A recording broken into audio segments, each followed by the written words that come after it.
Yeah,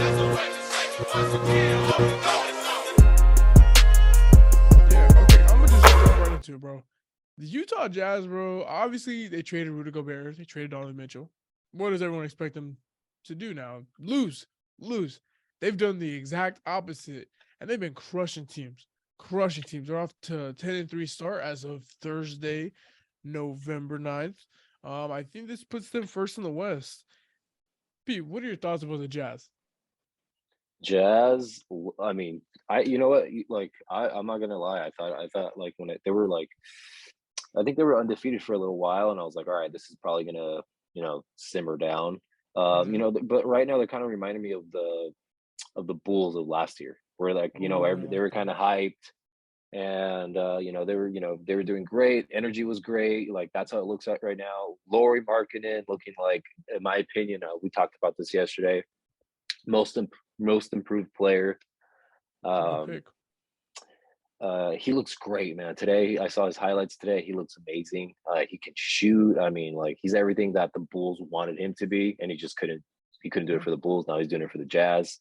Um, it looks like Danny Ainge wanted to tank. At least that was the assumption, and now they're kind of doing the opposite.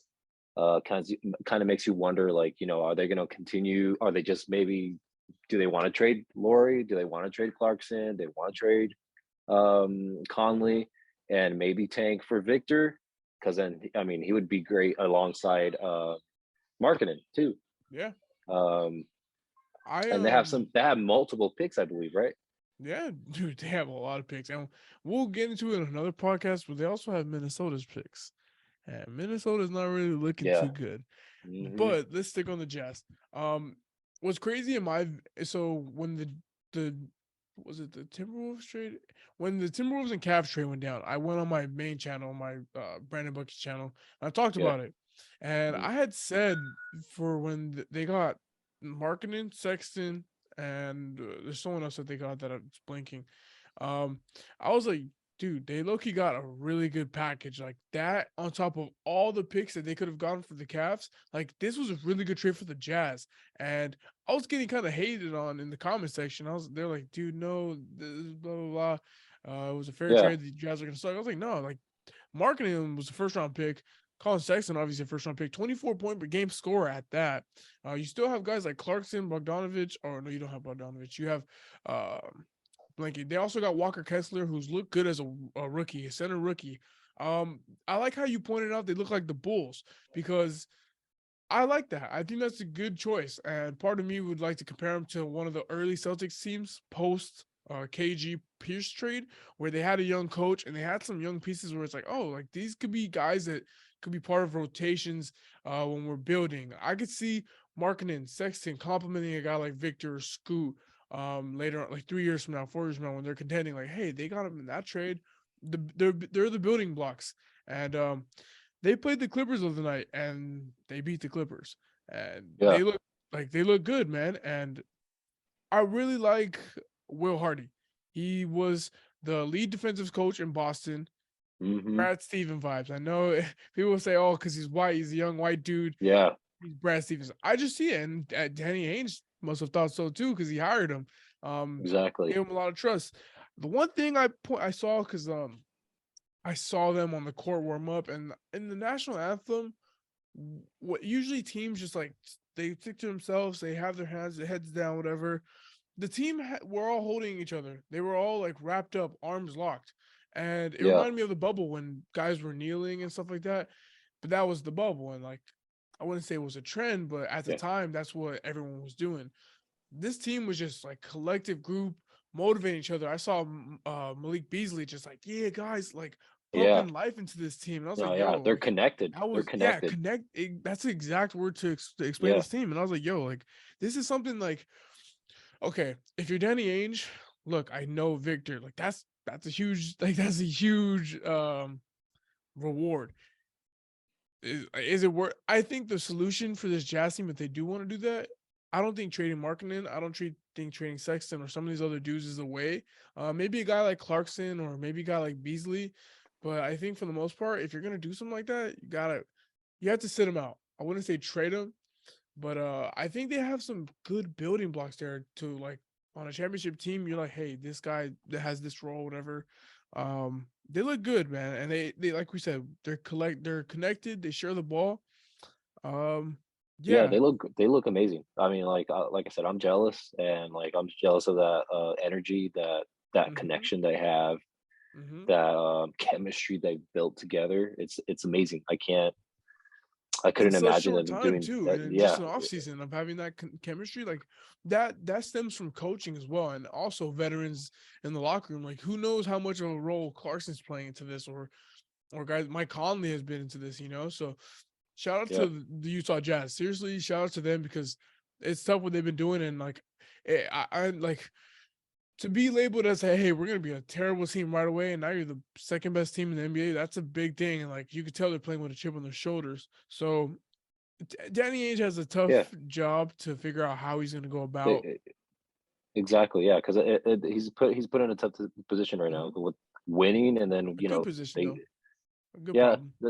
yeah, that's a good problem. But like, who knows? Like, my prediction right now, and like, like I said, I'm jealous of the team, and they're doing great and amazing, and I wish my team was doing that well, but I just don't. I feel like come to, like, end of the, maybe like end of the season, they won't be doing as well. Like, Okay, I feel like they're gonna follow exactly what the Bulls did.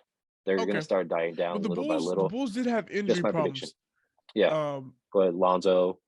but I can see the world Yeah, where they yeah, start sitting these guys out because that's what the Portland Trailblazers did, where it's a little injury that all of a sudden becomes a big injury, and now he can't play for like 4 to 6 months. My yeah. question to you, I kind of know your answer, but are the Utah Jazz legit? And by legit, I kind of mean playoff team. I'd say playoff. I wouldn't say title contender. Yeah. I don't think they're a title contender, but you think they're a legit playoff lock? I I do believe they're a playoff lock. I don't think they're going to be as high as they are right now. Mm-hmm. I think they would be a really fun team to, even as not even being a Jazz fan, for me to cheer for them. Yeah, Like, it would be seriously, yeah. cool to watch them, defeat some They're other fun to watch. teams. Every time I tune in, I'm Yeah, always like enjoying the. I'm seriously like, no BS. I'm enjoying every time I watch a Utah Jazz game. You saw Taylor Horn Tucker. You got guys like down the bench who can just be a wild card and like, hey, he's going to dunk on his former teammates. You sent me that video of yeah. the dunk, and like I was like, yo, Oh damn, yeah, like it's nice to have that on the team. You know, it's a that little was wild nice. card. They got a lot of young projects. I haven't seen much from Stanley Johnson. I don't know if he's playing, but they have some nice young pieces on that team. Um, I guess I would I say they're actually legit. believe Stanley was released, wasn't he?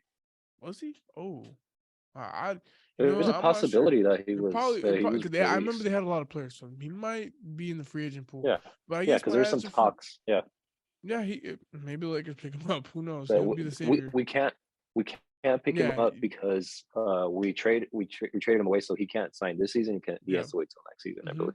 Yep. And then, so my answer for this, I guess, I think they're a legit playoff team. Seriously, I think they're a legit playoff team. I didn't Yep. say that exactly in my video, but I said, hey, they're gonna be good than like tanking. Like they're not bad. Like they're better than some bad teams.